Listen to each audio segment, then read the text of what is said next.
জ্ঞাপন করছি, শুকরিয়া জ্ঞাপন করছি পাক পাঞ্জাতন প্রিয় নবী হযরত মুহাম্মদ মুস্তাফা সাল্লাল্লাহু আলাইহি সাল্লামের প্রতি শুকরিয়া জ্ঞাপন করছি। আমার মা ফাতেমাতু খাতুনে জান্নাত জোহরা সাল্লাল্লাহু আলাইহি সাল্লামের প্রতি শুকরিয়া জ্ঞাপন করছি।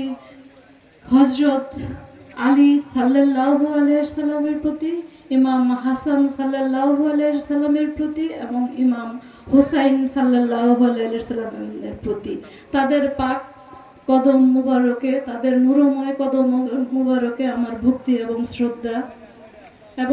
শ্রদ্ধা জানাচ্ছি যত উলিয়া আউলিয়া গাউস কুতুব যত নবী রাসূল আছেন সবার প্রতি, এবং ভক্তি শ্রদ্ধা জানাচ্ছি আজকে যে মহান দরবারে এসেছি কবির শাহ এবং তার অন্যান্য যারা উলিয়া এখানে আসছেন তাদের প্রতি, এবং ভক্তি শ্রদ্ধা জানাচ্ছি আমার মহান মুর্শিদ শাহ সুফি সৈয়দ রেজা সারোয়ার রাজাজি তার প্রতি। এবং আমি এসেছি মূলত আমার একটা বাহ্যিক পরিচয়, আমি একটা সুপ্রিম কোর্টে আছি, কিন্তু মূলত আমি একটা রাশা সেন্টার, আমার মুর্শিদের একটা দরবার, সেই দরবারের দায়িত্বে আছি আমি।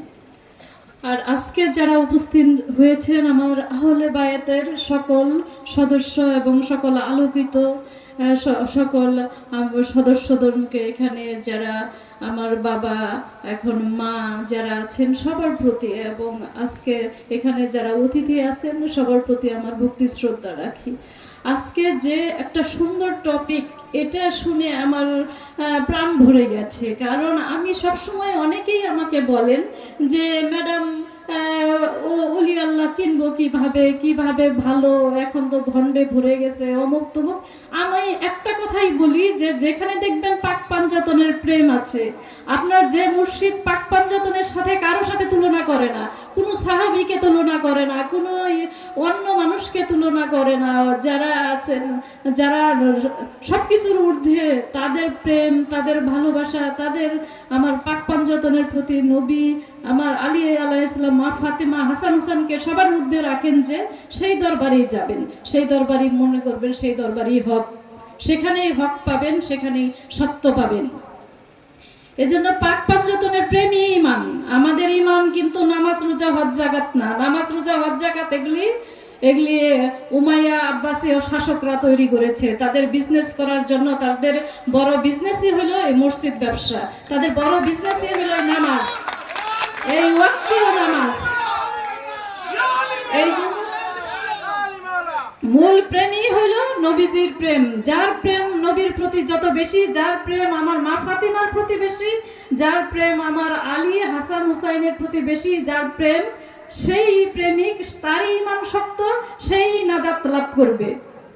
আর সবাই এই যে বেহেশত নামের হুর নামের মধ্যে এই ঘোলা পানিতে সাঁতার কাটবে, কিন্তু তারা মুক্তি লাভ করতে পারবে না।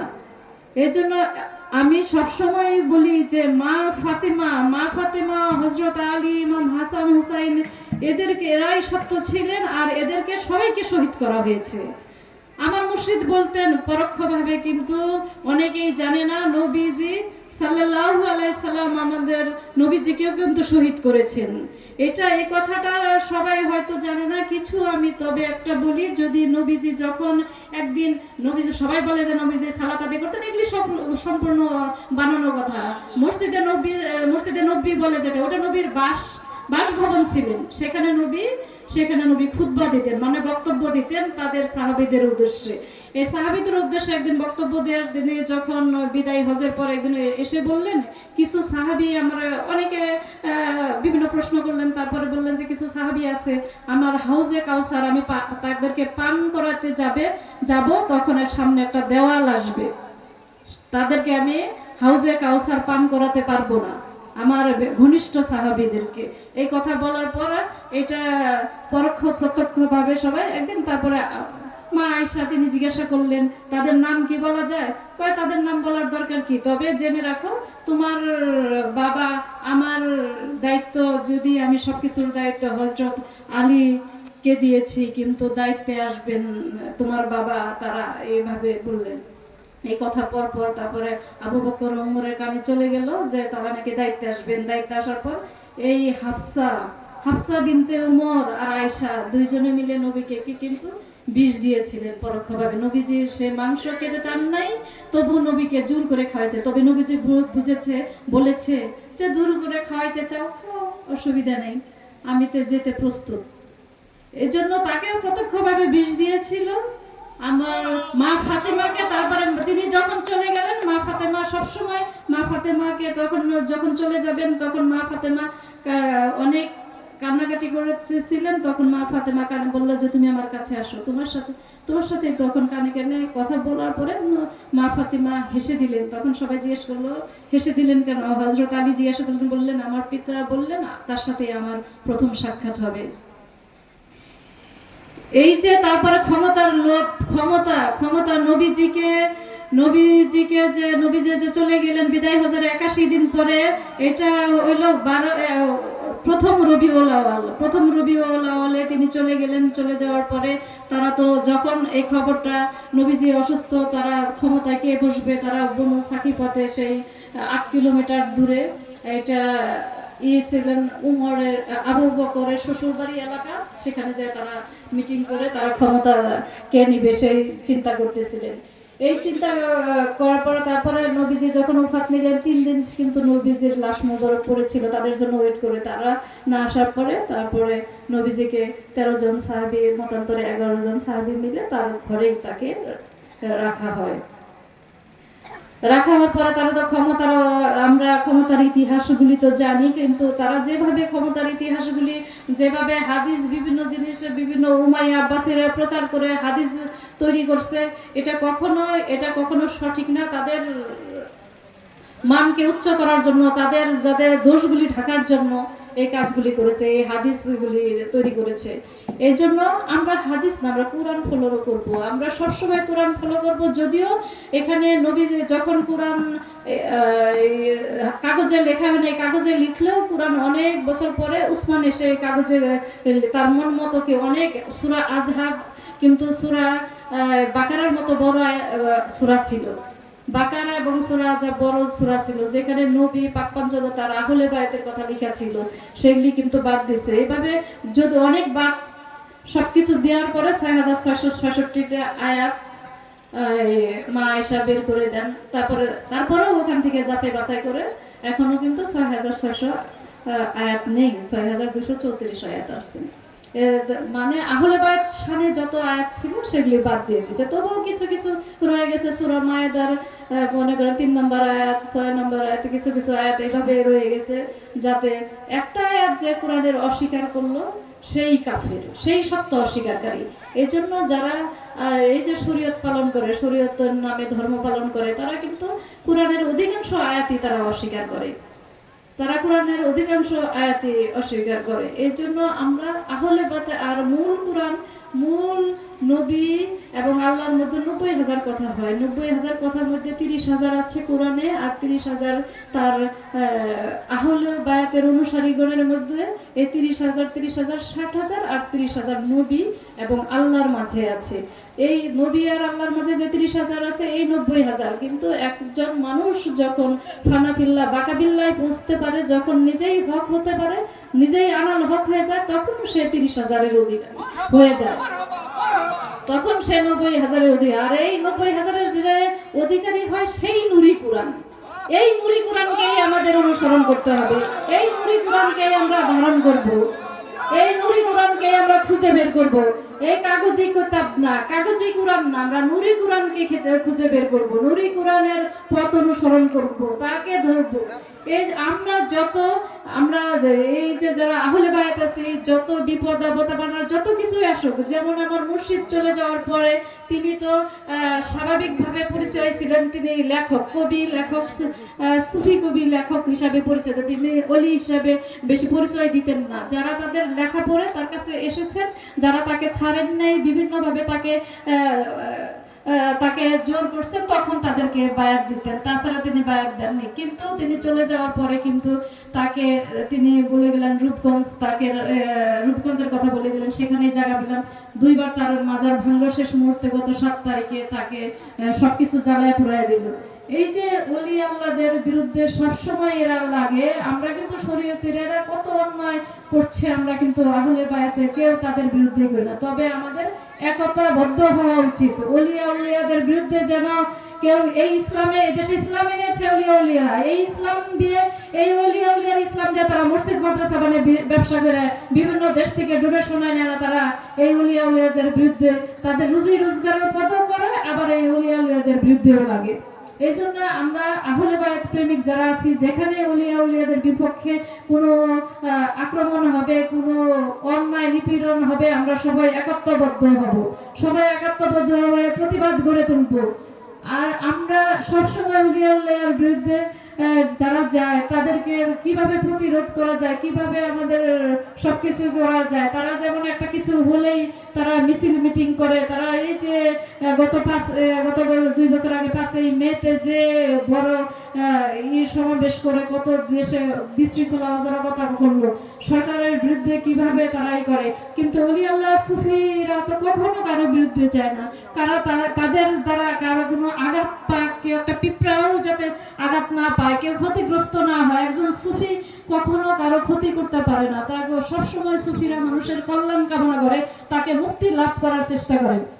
এই জন্য প্রত্যেকটা সুফিদের, প্রত্যেকটা আহলে বায়াতের প্রেমিককে বলবো, শুধু আপনারা নিজেরা আহলে বায়াতের প্রেমিক, নিজেরা মুসলমান হলে চলবে না, আপনার ঘরের পরিবারকে, আপনার ওয়াইফকে, আপনার সন্তানকেও আহলে বায়াতের প্রেমিক বানান, তাদেরকেও মুসলমান তৈরি করেন। এই জন্য আমি আমার মা বোনদেরকে বলবো, যেহেতু জনসংখ্যার অর্ধেকই নারী, তারা জানি বেহস্ত দোজখ কোরআনে যে কয়বার নারী শব্দটা, পুরুষ শব্দটা এসেছে, সে কয়বার নারী শব্দটা এসেছে, যে কয়বার হালাল শব্দটা এসেছে, সে কয়বার হারাম শব্দটা আছে, যেখানে নারীর পর্দার কথা বলেছে সেখানে পুরুষকেও পর্দার কথা বলা হয়েছে। যে এই জন্য আমি সবসময় বলবো যে আপনারা নারীদেরকে কখনো করবেন না, নারীদেরকে সহধর্মিণী তৈরি করেন, তাদেরকে ভোগ্যপণ্য বা সংসারের কাজের মানুষ হিসাবে চিন্তা করবেন না, তাদেরকে সহধর্মিণী হিসাবে ধর্ম একসাথে পালন করবেন, তাহলে তা আপনার জান্নাত। আপনি মুসলমান হলেন, আল্লাহ কোরআনে বলছে যে মুসলমান ব্যতীত কেউ জান্নাতে যাবে না। সূরা ইব্রাহিমে বলছে, ইব্রাহিম নবী বলছে, হে পুত্রগণ, মুসলমান না হয়ে কবরে আসেও না। তাহলে একজন নবীর সন্তান যদি মুসলমান না হয়, তাহলে আমরা কিভাবে মুসলমান? আমাদেরকে নিজেদেরকেই মুসলমান হতে হবে, আমার ওয়াইফকেও মুসলমান করাতে হবে, আমার সন্তানকেও মুসলমান করা হইতে হবে। একজন ওলির হাত ধরে, যে ওলির কাছে আপনি যাবেন সেখানে আপনার ওয়াইফকেও নিয়ে যান, আপনার সন্তানকেও নিয়ে যান। যেখানে একটা দরবারে যাবেন, আপনার ওয়াইফকেও সাথে নিয়ে যান। ধর্মকর্ম একসাথে যেমন খাওয়া দাওয়া করেন, ধর্মকর্মও একসাথে করবেন, তাহলে সেখানেই সুখ, সেখানেই জান্নাত, সেখানেই শান্তি। জান্নাত শব্দের অর্থ কি? শান্তি। শান্তিটা আপনার নিজের কাছে। জান্নাত এখানে, আসমানে জমিনে জান্নাত নাই, জান্নাত নিজের কাছে, জান্নাত জাহান্নাম সব নিজের কাছে। এই জন্য নারীদেরকে পর্দার কথাটা বলা হয়েছে সেটা নবী পত্নীদের, আর সাধারণ আমাদের জন্য যে কথাটা বলা হয়েছে সেটা সূরা নূরে যেটা বলা হয়েছে যে তুমি বক্ষ দেশে বাড়তি একটা কাপড় দাও এবং তুমি ঢুলা ঢালা পোশাক পরো এবং দৃষ্টিকে সংযত করো। এটা নারীকেও বলেছে, পুরুষও বলেছে। এই জন্য আমরা দৃষ্টি কি? আমাদের দৃষ্টি, আমাদের মন এবং আমাদের ইচ্ছা শক্তি। আমাদের পাপ থাকে আমাদের মনে, চিন্তা থাকে আমাদের ইচ্ছা শক্তিতে, সবকিছু মন এবং ইচ্ছা শক্তি। এই মন ইচ্ছা শক্তিকে আমরা দমন করবো। কে কি পোশাক পরলো সেটা বিষয় নয়। একটা, তাহলে আমরা প্রতিদিন মামলা করে একটা শিশু, 6-7 বছরের একটা শিশু ধর্ষিত হয়, কেন হয়? এখানে মন এবং ইচ্ছা শক্তি, শয়তান তার ভিতরে। মন কোথায়, শয়তান কোথায় থাকে? শয়তান আপনার মন এবং ইচ্ছা শক্তিতে থাকে। এবং এই মন ইচ্ছা শক্তিকে যখন আপনার মুর্শিদের কাছে সমর্পিত করবেন, তখনই আপনি মুসলমান। আপনার মন এবং ইচ্ছা শক্তিতে যত পাপ থাকে, মন ইচ্ছা শক্তি, লোভ লালসা থাকতে আপনার মন ইচ্ছা শক্তিকে, এই মন ইচ্ছা শক্তিকে মুসলমান বানান। আপনার দৃষ্টিকে সংযত করেন। কে কি কোন ড্রেস পরলো, কোন নারী কিভাবে চললো, এটা আপনার দেখার বিষয় না। বরং আপনার সৃষ্টিকে, আল্লাহ সৌন্দর্য, নারীরা হইল মা ফাতেমার অংশ। আর মা ফাতেমাকে, এটা অনেক গোপন কথা, ওটা ওই 30,000 60,000-এর ঊর্ধ্বের কথা, সেই কথাটা এখানে বলছি না। নারী হলো তাদের অংশ। এই জন্য নারীকে কখনো অবহেলা করবেন না। নারীর স্থান অনেক উপরে। নারী তার সৃষ্টিকে বাঁচিয়ে রাখে, নারী আল্লাহর সৃষ্টিকে লালন করে। নারী একজন নবী রসুল জন্ম দেয়, কারণ নবী রসুল শুধু এই পুরুষের মধ্যে না, নবী রসুল নারীর মধ্যে। মা মরিয়মও নবী ছিলেন, মা খাদিজাও নবী ছিলেন। মা খাদিজাও রাসূল ছিলেন, নবী না হলে তারা রাসূল ছিলেন, কারণ নবীর কাছে এক নবুয়ত আসে, কিন্তু রাসূল রাসূল যে পথ প্রদর্শক, যে সত্যপথ দেখায়। আর মা ফাতেমা তো সবার ঊর্ধ্বে। এই জন্য আমরা যে কোনো বিপদে আপদে পড়বো, আমি নারীদেরকে বলবো আপনার নফসের পিতা মাতার কথা স্মরণ করবেন না, আপনি মা ফাতেমাকে ডাকবেন যে মা তুমি আমাকে রক্ষা করো, মা আমাকে বিপদ থেকে, মা ফাতেমা তুমি আমাকে রক্ষা করো, বিপদ থেকে আমাকে উদ্ধার করো। তিনি উদ্ধার করবেন। মা ফাতেমাকে আপনি দেখতে চাবেন, আপনি সাথে সাথে পেয়ে যাবেন, আপনি স্বপ্নে পেয়ে যাবেন, নাহলে আপনি অনুভবে পাবেন, আপনার শ্বাস প্রশ্বাসও পাবেন। এই জন্য মা ফাতেমা, আমরা যত বিপদেই পড়ি, আমরা কিন্তু হযরত আলীর সে বিপদে কখনো পড়ি না, আমরা কিন্তু হাসান হুসাইনের সে বিপদে পড়ি না। যারা সবকিছুর মালিক, যারা সবকিছুর মালিক, তারা যে বিপদ, তারা যে এই আমাদের জন্য, তার উম্মতের জন্য যে কষ্ট সহ্য করছেন, আমরা তাকে ফলো করব, তাদেরকে অনুসরণ করব। আমরা আমার আর কিতাব হিসেবে আমরা কোরআনকে অনুসরণ করব। বানানো হাদিস, যে বানানো হাদিস নবীজির 200 বছর 210 বছর পরে যেই জন্ম বুখারীর, তারপরে তারা 250-300 বছরের পরে এই কথিত হাদিস বানাইছে। এই হাদিস মন মতো তারা বানিয়ে নিয়েছে। এই হাদিসের কথা আমরা, কারণ কিছু এই যে বলছে যে ওলি আল্লাহ মুগের কথাটা আনছে, এরা তো আনতেই হবে, নইলে তো কিছু যদি সত্য মিথ্যার সাথে কিছু সত্য না আনলে তাহলে তো পুরোটাই মিথ্যা হয়ে যায়। এই জন্য এরা পরোক্ষভাবে হাদিসে কিছুটা সত্য কিছুটা মিলে আনছে। আমরা দেখা যায় এক কথা দুই কথা, এক কান তিন কান হইলেই কথাটা চেঞ্জ হয়ে যায়। আর নবীজের 250-300 বছর পর সে কথাগুলি তারা বলল, আর নবী কি এত কথা বলেছে? নবী বলছে আমি কোরআন ছাড়া একটা কথাও বলি না, আল্লাহর হুকুম ছাড়া সে একটা কথাও বলে নাই। এবং সূরা হিজরে আল্লাহ বলছে এই সেই কিতাব যা সম্মানিত রাসূলের বাণী, এই কোরআনই রাসূলের বাণী, কোরআনই সব কিছু। এখানে তো আর রাসূলের আলাদা কোনো বাণী লাগে না। আমরা কোরআন ফলো করব এবং আমাদের নুরি কিতাব, যে আমাদের মুর্শিদ আছে, যে আমাদের পীর আছে, মুর্শিদই আমাদের রাসূল, মুর্শিদই আমাদের পীর বলি, রাসূল বলি। রাসূলই তিনি, যে আমাদের সত্যপথ প্রদর্শক, তিনি রাসূল। তিনি, আমরা অনেকে বলি বাবা মা থাকতে কিছু না, আপনার বাবা মা মুসলমান হয়েছে কিনা এটাই আপনি তার মাধ্যমে আমার খালি দুনিয়াতে আসছেন মাত্র, কিন্তু সে তো আপনাকে মুসলমানও বানাইতে, সে আপনার পরকালের দায়িত্ব।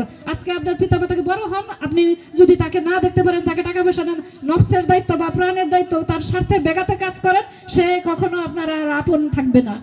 আর আপনার এক মুর্শিদ আপনাকে রেখে সে আল্লাহর, সে আপনাকে ফেলে আল্লাহর দরবারে যায় বলবে না যে সে আমার চেনার, পরিচয় দিলে সেই দেবে। এবং আল্লাহ বলছে আমি তার নেতা সহ আহ্বান করব, তার রাসূল সহ তাকে হাসরের মাঠে আহ্বান করব।